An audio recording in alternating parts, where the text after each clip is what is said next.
अस्सलाम वालेकुम। जिन लोगों को घुटनों का दर्द है, जोड़ों का दर्द है, कमर के मोड़ों का दर्द है, सर्वाइकल का दर्द है, उन लोगों के लिए एक बहुत ही प्यारा नुस्खा है। आप लोगों ने सुना होगा अक्सर आग आग का पौधा, इसको मदार का पौधा भी कहते हैं, इसको अरका भी कहते हैं। ये आग का पौधा वो है, जब आप इसका पत्ते तोड़ते हैं, कॉम्पल तोड़ते हैं तो दूध निकलता है। ये हर गली मोहल्ले में, गाँव देहात में मौजूद है। आप इसके साथ साथ तीन तीन प्लांट और भी हैं जिनको साथ इसके मिक्स करके आप लोगों ने इस्तेमाल करना है। इस वीडियो को लाइक करें, चैनल को फॉलो करें और वीडियो को आगे तक आप फैलाएं ताकि किसी का भला हो जाए।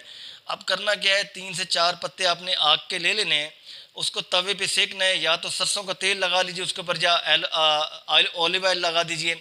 सेकने के बाद थोड़ा सा एलोवेरा जेल लेना है, उसमें थोड़ी सी हल्दी लेनी है, आपस में मिक्स करनी है। इसके साथ इसमें अंदर या तो सरसों का तेल मिक्स कर लीजिए या ऑलिव ऑयल मिक्स कर लीजिए। एक पेस्ट बनाना है, पेस्ट बना के आपने पत्तों के ऊपर लेप चढ़ा देना है। अब आपने अपने घुटने का आप